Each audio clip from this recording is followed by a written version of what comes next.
This is going to be the last performance of the night. And this is actually a preview of the next In Full Color. This is the first piece that I have accepted into In Full Color 2018. And I admit maybe there's a little bit of nepotism, but it is my 14-year-old teenage sister who is an amazing writer. She blew me out of the water when she started showing me the work that she was writing. She started competing in spoken word competitions in Minneapolis. For her first one, she came third. It was her first spoken word event ever. And it means so much to me because even though we grew up apart, obviously there's a huge age difference. I know I look 16, but I am actually not. And seeing that she had also wanted to be a writer was huge for me. And when I read this, I saw that she had a depth and emotional sensitivity and intelligence and a perception of the world around her that is so special. And she is going to be 13 times the writer that I am today. And I'm so proud to be able to share this with you. I have it more or less memorized, but I decided I would bring up her piece because I don't want to mess it up. Because I'll feel really bad. I'll be bad as big sister. But this is Walls by Alina Hortillosa.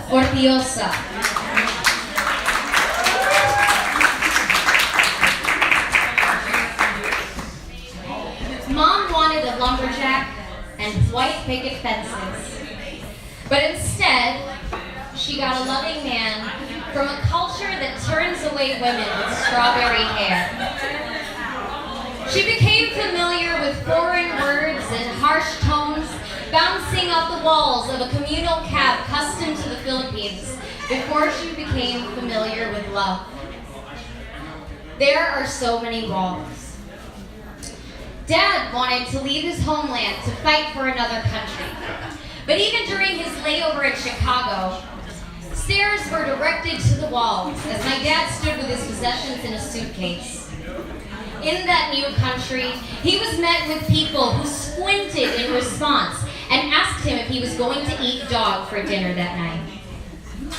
There are so many walls.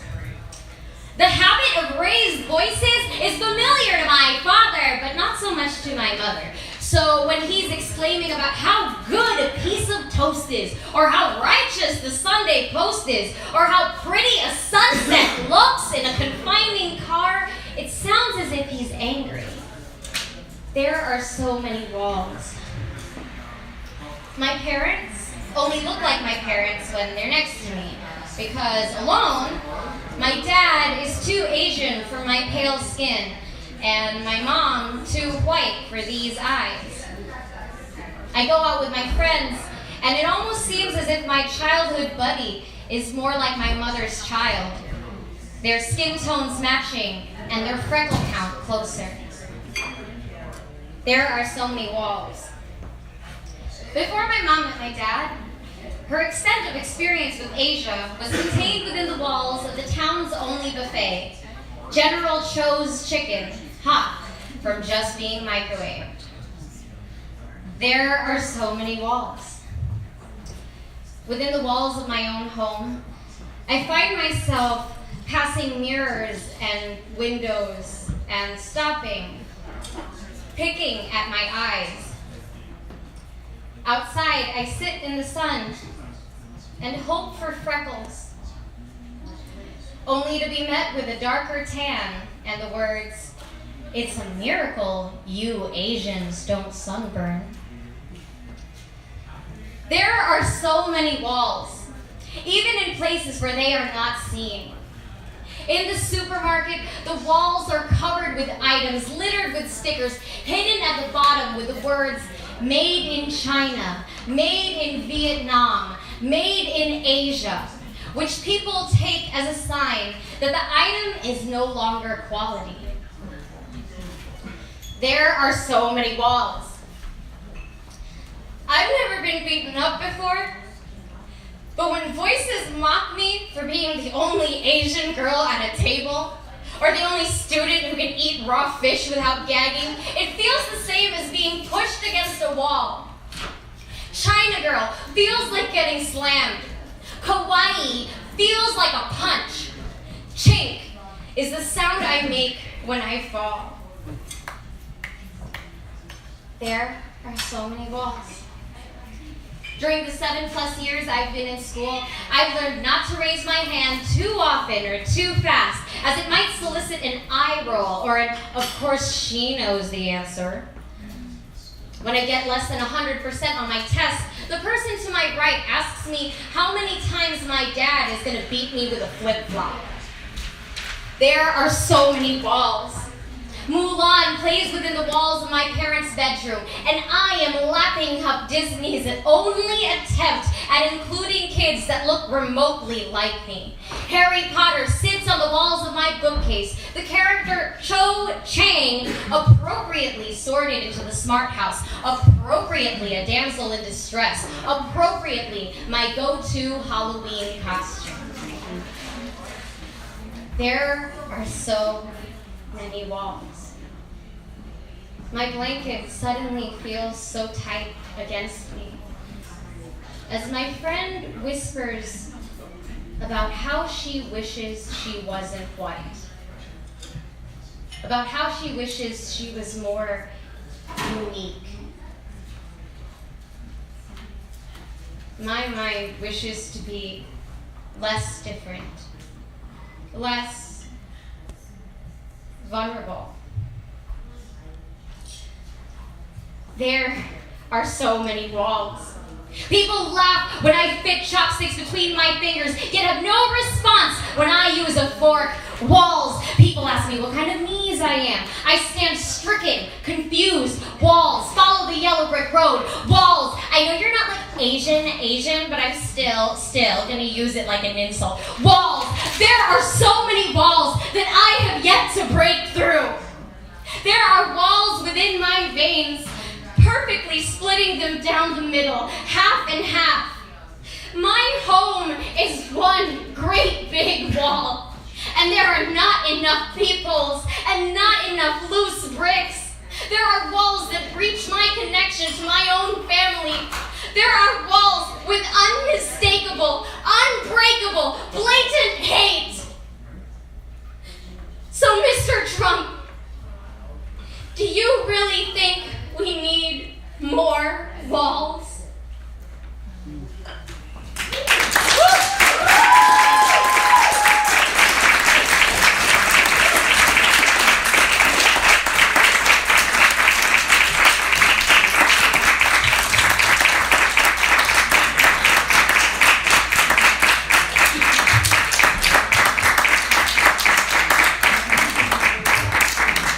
Doug, I hope you got all of that, because I want my little sister to know how much her words matter, and how much her words matter to people here, so many hundreds of miles away from her, all around the country. I watch these kids who are campaigning against the NRA and for gun control, and I see my sister. I see this generation. I see my sister, and I see that they are the future, and they give me hope. And it makes me cry, knowing that someone has fucking made my little sister feel this way. But I also cry because I am so proud that she is speaking up. Woo.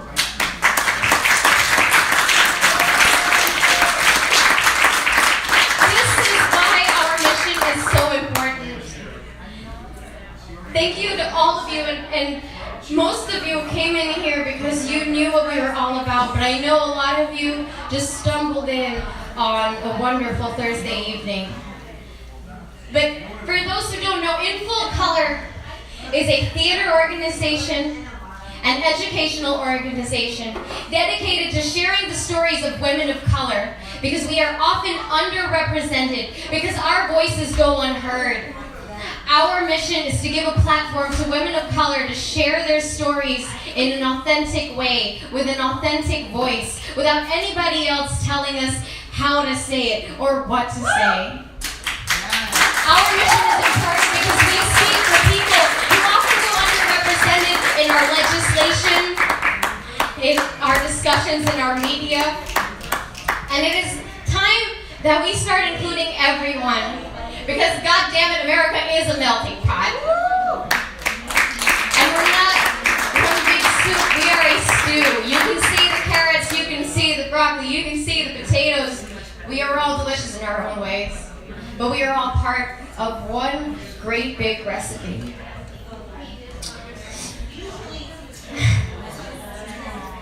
Because of all of you, we've raised several $100s, maybe, I don't know, I gotta talk to Samia later, but at least probably like $600, $700 for our next production.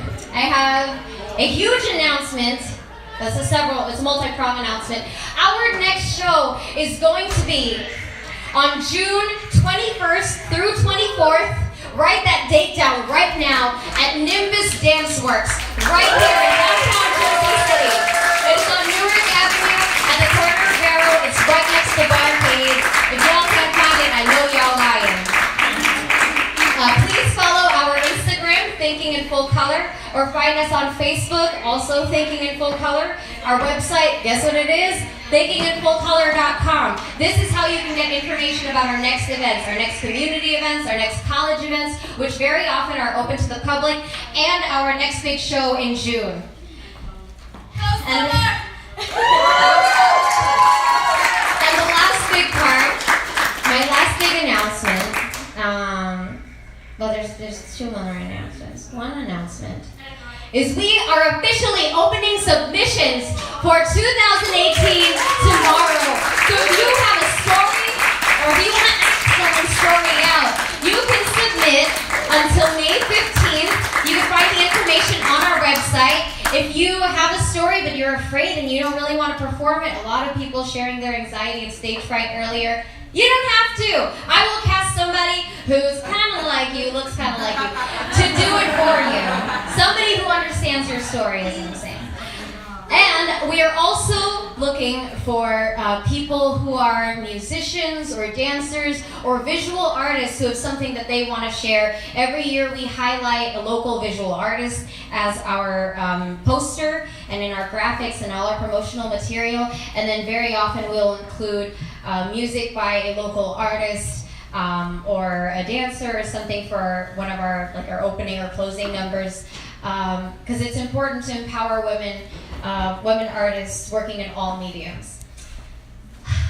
And the last announcement is that I love all of you, and I'm going to play this mean-ass fucking dance playlist I put together of women, of